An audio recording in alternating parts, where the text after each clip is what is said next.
새번역 사도신경으로 신앙 고백하겠습니다.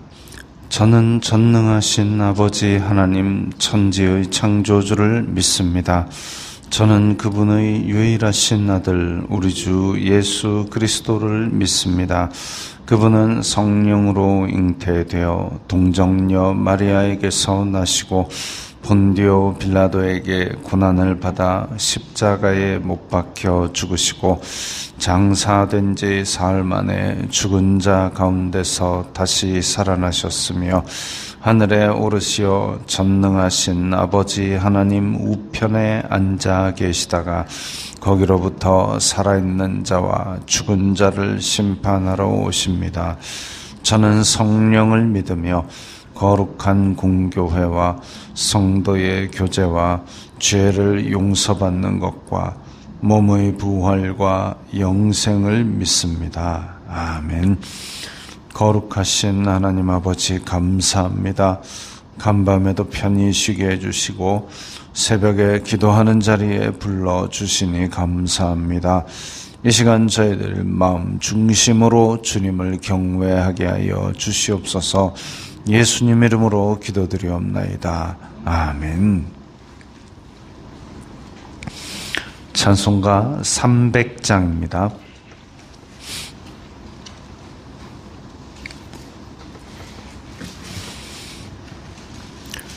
찬송가 300장입니다.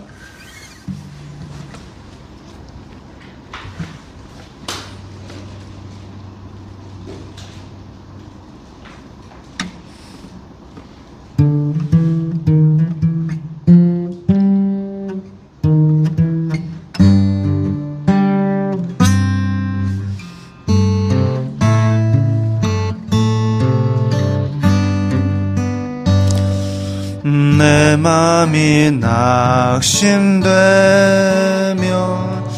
근심에 눌릴 때 주께서 내게 오사 위로해 주시네.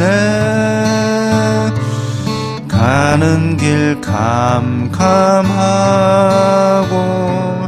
괴로움 많으나 주께서 함께하며 내 짐을 지시네. 그 은혜가 내게 족하네. 그 은혜가 족하네. 이 괴로운 세상 지날 때 그 은혜가 족하네. 희망이 사라지고 친구 날 버릴 때 주께 속삭이며 새 희망 주시네. 싸움이 맹렬하여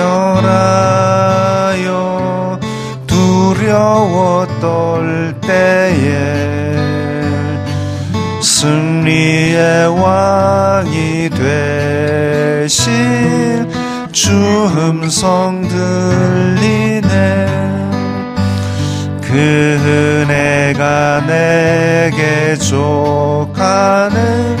그 은혜가 족하네. 이 괴로운 세상 지날 때 그 은혜가 족하네. 번민이 가득 차고 눈물이 흐를 때 주 나의 곁에 오사 위로해 주시네. 환난이 닥쳐와서 어려움 당할 때 주님 주님의 능력 입어 원수를 이기네.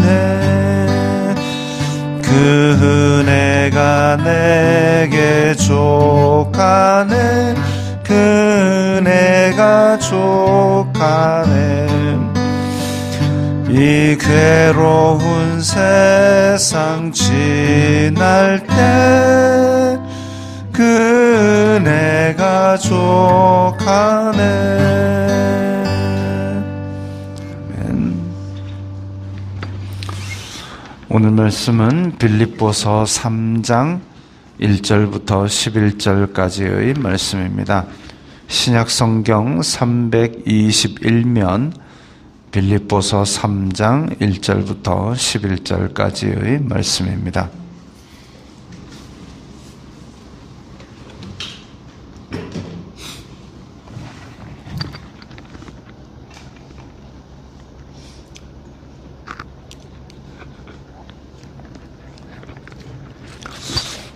빌립보서 3장 1절부터 11절까지의 말씀 함께 읽겠습니다. 끝으로 나의 형제들아 주님 안에서 기뻐하라. 너희에게 같은 말을 쓰는 것이 내게는 수고로움이 없고 너희에게는 안전하니라. 개들을 삼가고 행악하는 자들을 삼가고 몸을 상해하는 일을 삼가라. 하나님의 성령으로 봉사하며 그리스도 예수님으로 자랑하고 육체를 신뢰하지 아니하는 우리가 곧 할례파라.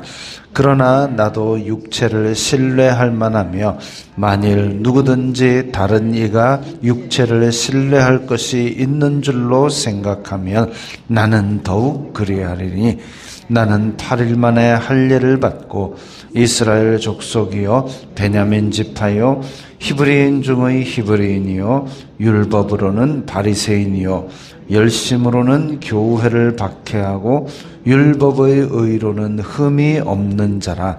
그러나 무엇이든지 내게 유익하던 것을 내가 그리스도를 위하여 다 해로 여길 뿐더러 또한 모든 것을 해로 여김은 내 주 그리스도 예수님을 아는 지식이 가장 고상하기 때문이라. 내가 그를 위하여 모든 것을 잃어버리고 배설물로 여김은 그리스도를 얻고 그 안에서 발견되려 함이니 내가 가진 의는 율법에서 난 것이 아니요 오직 그리스도를 믿음으로 말미암은 것이니 곧 믿음으로 하나님께로부터 난 의라. 내가 그리스도와 그 부활의 권능과 그 고난에 참여함을 알고자 하여 그의 죽으심을 본받아 어떻게 해서든지 죽은 자 가운데서 부활에 이르려 하노니. 아멘. 자, 끝으로 나의 형제들아, 이 끝으로라는 말이 들어간 것은 이제 앞에서 디모데와 에바브로디도를 소개하던 이야기가 사실은 빌립보서의 전체 흐름에는 곁다리입니다. 빌립보서는 바울이 지금 갇혀 있는데 너희는 기뻐하라. 그게 이제 큰 주제인데 디모데와 에바브로디도를 소개하는 이야기 나왔고 그 다음에 다시 기뻐하라로 돌아오기 위해서 끝으로라는 말을 쓴 것이죠. 끝으로 나의 형제들아 주님 안에서 기뻐하라. 이 기뻐하라가 빌립보서의 가장 큰 주제이고 흐름입니다. 기뻐하라. 근데 빌립보 교회도 박해로 인하여 사실 이제 환경은 기뻐할 환경이 아니죠. 기뻐할 환경이 아니고 사도 바울도 갇혀 있고 빌립보 교회는 그 교회를 세우는데 가장 큰 힘을 썼던 바울이 갇혀 있으니까 근심하고 그래서 빌립보 교회에서 에바브로디도 보냈는데 얘는 또 죽을 병 걸렸으니까 또 근심하고 이랬는데 바울은 그 교회를 향하여 기뻐하라. 빌립보 교회는 예수 그리스도께서 세운 예수 그리스도의 몸이니까 바울이 있건 없건 살건 죽건 너희는 기뻐하면 된다. 이거지요. 그래서 기뻐하라. 왜? 환경은 그럴지라도 우리는 구원의 백성이기 때문에 기뻐하라. 근데 이제 이 기쁨을 뺏어 가려는 무리가 빌립보 교회에 가만히 들어오기도 하고 대놓고 공격하기도 합니다. 그 중에 하나가 뭐냐 하면 할례파라 하는 유대인들입니다. 너희들 할례 안 받으면 믿음의 자손이 아니야 라고 그렇게 노골적으로 믿음을 부인하는 자들이죠. 근데 거기에 대해서 오늘 이제 사도 바울은 지적하고 있습니다. 사도 바울이 지적하기를 개들을 삼가고 행악하는 자들을 삼가고 몸을 상해하는 일을 삼가라. 따로 생각할 수도 있지만 이게 각각이 개들은 음행하는 자들이고 행악하는 자들은 또 악을 행하는 자들이고 몸을 상해하는 일은 그야말로 우상 숭배하기 위해서 자기 몸에 막 상처를 주는 그런 사람이라고도 생각할 수 있지만 보통 성경의 어떤 히브리식의 이 문장 기술 방식에서 같은 의미의 구절을 병행함으로써 아주 강조하는 의미로 사용된 것으로 본다면 그 다음 절에 있는 우리가 곧 할례파다라는 그 구절과 대조해서 그러면 유대인들이 와가지고 야 너희들 이방인들도 할례 안 받으면 하나님의 백성이 아니야 라고 하는 자들이 개들이고 행악하는 자들이고 몸을 상해하는 자들이라고 볼 수도 있습니다. 아주 강한 의미로.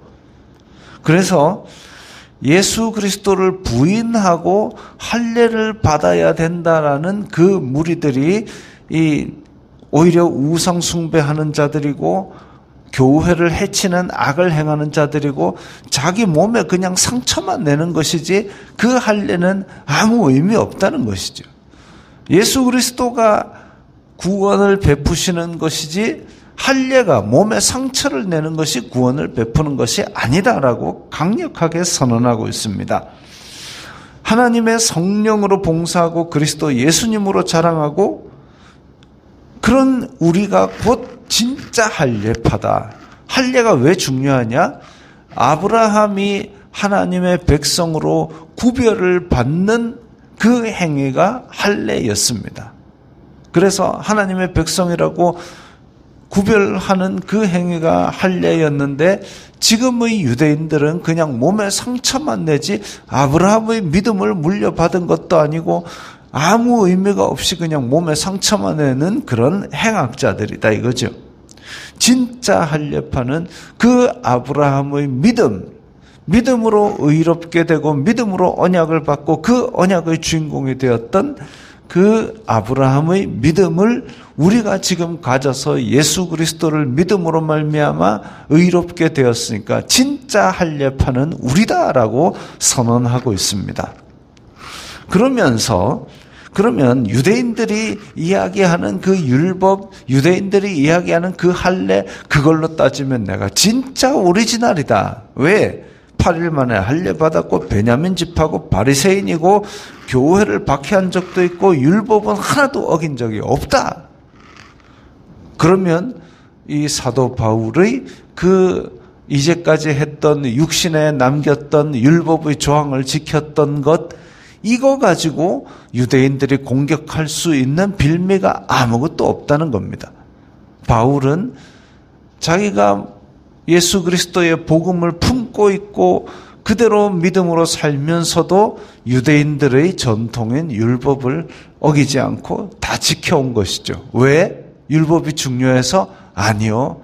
율법 가지고 대들지 말라. 그것 때문에 자기는 아무 의미도 없다고 생각하면서도 그걸 다 지킨 겁니다. 그러면서 7절에 보면 내게 유익하던 것은 내가 그리스도를 위하여 다 해로 여길 뿐더러 심지어는 8절에 보면 배설물로 여겼다. 아무런 가치 없는 버려야 될 걸로 여겼다. 왜? 예수님을 아는 지식이 가장 고상하기 때문이다. 아이 때는 딱지가 굉장히 소중할 수 있습니다. 딱지치기 해가지고 딱지를 그냥 신주단지 모시듯이 그걸 그냥 구슬이 제일 소중할 수도 있습니다. 근데 실제로 이제 나이 들어가면 딱지가 중요합니까? 구슬이 중요합니까? 그거 아무 의미 없는 것이죠. 그것처럼 이전에 있었던 그 딱지 같은 율법, 구슬 같은 할례 아무 의미 없고 진짜인 예수 그리스도를 발견하였기 때문에 나머지는 다 해가 되고 버릴 것이고, 이 가장 고상하다, 가장 가치 있다라는 이것이 무엇이냐? 바로 예수 그리스도의 십자가 복음이더라. 그래서 9절에서 보면 그리스도를 믿음으로 말미암은 것, 할례를 받는 것, 율법을 지키는 것, 그것이 구원을 주는 것이 아니라 믿음으로 말미암는 것이다. 예수님께서 나를 위해 죽으신 그걸 믿음으로 말미암은 것이다. 그 예수님을 내가 다메섹 도상에서 만나가지고 내가 신주단지같이 딱지같이 구슬같이 그렇게 애지중지하던 율법을 내가 배설물같이 생각하게 되었다라는 겁니다. 10절에 내가 그리스도와 그 부활의 권능과 고난의 참여함을 알고자 하여 그의 죽으심을 본받아 나도 부활하고 싶다. 예수님께서 십자가를 지고 죽으심으로 말미암아 부활의 이 주인공이 되셨던 것처럼 우리가 예수님을 본받는다면 자기 십자가를 지고 그렇게 예수님의 가신 길을 본받아 갈 때에 부활의 주인공이 된 예수님처럼 우리도 부활의 주인공이 될 것입니다. 사도 바울은 그래서 지금 고난을 받고 있고 로마에 갇혀 있고 복음을 위해 갇힌 자가 된 것, 이게 이제 사도 바울의 자기 십자가지요. 그러면 이로 말미암아 이제 목숨을 잃게 된다 할지라도 나는 부활의 주인공이 되고 진짜 예수님의 가는 길을 따라간 것이니까 나는 기쁘다. 이게 지금 앞에서부터 쭉 나온 얘기죠. 내가 사나 죽으나 나는 기쁘다. 너희들도 기뻐해라. 마찬가지로 빌립보 교회도 그리스도의 부활의 권능을 알기 위해서는 그 고난에 참여, 죽어야 부활을 하지 죽지도 않고 뭔 부활을 합니까? 부활에 참여하기 위해서 그 고난에 참여하는 것을 지금 기꺼이 감내한다. 그러니까 빌립보 교회 너희들도 예수 그리스도를 따라가려면 예수 그리스도가 가신 길처럼 너희 십자가를 지고 따라라. 그러면 부활의 주인공이 될 것이다. 이걸 강력하게 지금 선포하고 있습니다. 이 바리새인이자 유대인이자 이 오리지널 유대인인 바울이 이게 그 길을 떠나서 해로 여긴다라는 것은 정말 힘든 일입니다. 왜 지금 이슬람 사회도 그렇고 유대교도 그렇고 종교가 이 사회 전체의 하나의 시스템입니다. 그렇기 때문에 거기를 떠난다는 것은 진짜 내가 동네 슈퍼에 빵 하나 사러 가는 것도 눈치를 봐야 되는 그런 지경에 이르는 아주 중대한 결단이죠. 그런데 우리나라 사람들은 개종도 참 잘합니다. 취직해야 되는데, 종교 기독교로 쓰면 가산점 있답니다. 그거 좀 해주세요. 그럼 교회 나올 겁니까? 나올 겁니다. 우리 결혼하려는데, 여자가 교회 다닌다는데 내가, 나도 교회 가지 종교를 휙휙 바꾸는 우리나라 진짜 종교의 자유가 철저한 나라인 것 같습니다. 베트남에는 주민등록증에 기독교인은 체크한답니다. 공무원 시험을 못 친대요. 그 체크 있으면. 그러면 내가 교회를 다니려고 결단한다라는 것은 그 공산주의 사회에서 결단한다라는 것은 이건 중대한 결단이죠. 나는 공무원 되기를 포기한다라는 그 결단으로 주민등록증에 체크하는 겁니다. 개종이 쉽겠습니까? 아주 어렵죠. 힘들죠. 근데 우리나라는 개종도 잘한다? 그 이유는 뭐냐면 사실 그 가르침대로 안 산다는 얘기죠. 그 가르침대로 안 산다. 그러니까 나에게 별 영향이 없다. 그러니까 이리 바꾸든 저리 바꾸든 별 의미가 없다. 그것과 다를 바 없습니다. 내 인생의 방향을 바꾸는 중대한 결단이라고 생각하면 그렇게 쉽게 바꾸겠습니까? 내가 이 사회 시스템을 담을 치고 떠나고 배척을 당한다 할지라도 나는 이게 진리인 줄 알고 택한다. 이게 사도 바울의 결단이었습니다. 그렇기 때문에 굉장히 중요한 결단이었는데 심지어는 스데반이 돌에 맞아 죽을 때에 자기가 그 돌에 맞아 죽는 그걸 주도한 사람입니다. 그 사람들의 옷을 지켜줬던 사람입니다. 그럼에도 불구하고 내가 스데반이 돌에 맞아 죽은 그 길을 나도 가겠다라고 결단한 것이 사도 바울의 결단입니다. 우리 믿음의 사람들이 이전에는 어떤 결단이 없이 그냥 믿었다 할지라도 이런 마음의 결단이 없으면 믿음이 더 이상 깊어지지 않는 것이지요. 하나님, 이 진리를 위하여 내가 내 손해라도 감수하고 이 믿음을 지켜나가기를 원합니다. 할 때 그 믿음을 갈 수 있는 힘을 주시고 지혜를 주시고 믿음을 더하여 주시는 겁니다. 왜? 그리스도를 아는 지식이 가장 고상한, 가장 중요하고 가장 귀한 줄 아는 사람이기 때문에 네가 나를 귀히 여기느냐 나도 너를 귀하게 여기겠다. 그래서 부활의 주인공이 되게 해주시는 것이죠. 우리가 빌립보서를 읽으면서 기뻐하라 하하하 기뻐하라 하하로 끝나는 것이 아니라 기뻐함을 택하기 위해서 내 십자가를 지고 내가 살든지 죽든지 주님의 영광을 위하여 간다. 그럴 때에 우리 마음속에 세상에 침범할 수 없는 평안과 세상에 빼앗을 수 없는 기쁨을 주실 줄 믿습니다. 기도하겠습니다. 거룩하신 아버지 하나님 감사합니다. 우리 속에 믿음이 얼마나 귀하고 예수 그리스도를 아는 지식이 얼마나 고상한 것인지 깨닫게 하여 주시고 그 믿음을 위하여 우리가 살든지 죽든지 주님의 영광을 위하여 따라가게 하옵소서. 예수님 이름으로 기도드리옵나이다. 아멘.